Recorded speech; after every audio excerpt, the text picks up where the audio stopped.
Assalamualaikum warahmatullahi wabarakatuh. Nabi Yusuf merupakan nabi utusan Allah yang namanya termaktub dalam satu surah di Al-Quran. Sejak kecil pun, Nabi Yusuf telah menunjukkan akhlak yang mulia. Terlahir sebagai anak Nabi Yakub, Nabi Yusuf sempat melalui banyak ujian yang berat dalam hidup. Salah satunya adalah upaya pembunuhan dari saudaranya. Namun dengan ketaatan dan iman yang luar biasa, Allah telah memberikan mukjizat dan menjadikannya sebagai nabi. Ketika menceritakan hal itu pada sang ayah, Nabi Yakub pun mengatakan bahwa arti mimpi itu merupakan suatu pertanda bahwa Nabi Yusuf akan menjadi orang yang besar. Nabi Yakub menasehati agar Yusuf tak mengatakan hal ini pada siapapun. Hai anakku, janganlah kamu menceritakan mimpimu itu kepada saudara-saudaramu. Nanti mereka akan memperdayakan kamu dengan segala tipu daya. Karena sesungguhnya setan itu adalah musuh yang nyata bagi manusia. Quran Surah Yusuf ayat 5.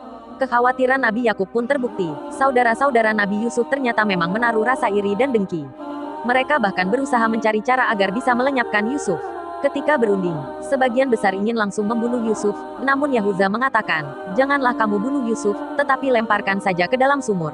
Nanti tentu ia akan diambil orang-orang yang lalu lalang jika kamu suka lakukan itu. Quran Surah Yusuf ayat 10. Maka datanglah saudara-saudara Yusuf kepada ayahnya. Mereka bermaksud untuk meminta izin dan membawa Yusuf pergi bermain.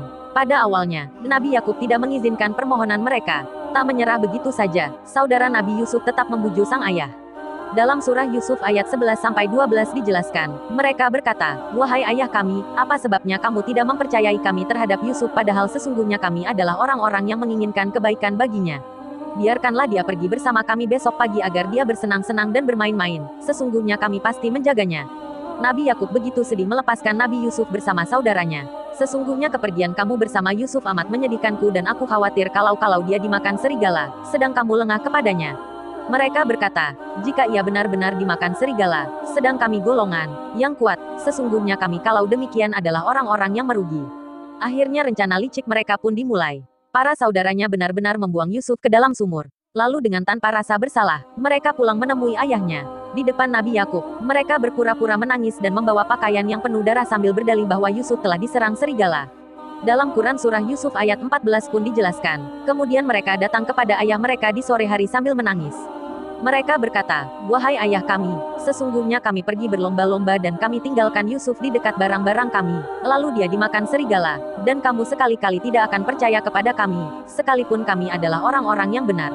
Mereka datang membawa baju gamisnya yang berlumuran dengan darah palsu. Yakub berkata, sebenarnya dirimu sendirilah yang memandang baik perbuatan yang buruk, itu maka kesabaran yang baik itulah kesabaranku. Dan Allah sajalah yang dimohon pertolongannya terhadap apa yang kamu ceritakan. Sementara itu, Nabi Yusuf yang terus merasa kesulitan tak berhenti meminta pertolongan Allah. Lalu seorang kafilah pun mendatangi sumur tersebut. Ketika hendak mengambil air, kafilah itu terkejut karena menemukan seorang pemuda tampan. Nabi Yusuf pun dibawa ke Mesir dan dijual. Seorang pejabat Mesir pun membelinya, namun tak dijadikan budak. Nabi Yusuf justru diangkat sebagai anak. Ia dibesarkan oleh orang tua angkatnya dengan rasa kasih sayang. Sekian dari kami yang saya sampaikan. Jika ada salah kata atau ucapan yang kurang berkenan di hati, saya minta maaf sebesar-besarnya. Terus dukung kami dengan subscribe dan tekan tombol notifikasinya agar saudara yang pertama mendapat pemberitahuan video terbaru dari kami. Saya ucapkan terima kasih banyak sudah menonton video kami. Semoga bermanfaat. Salam dari kami. Wassalamualaikum warahmatullahi wabarakatuh.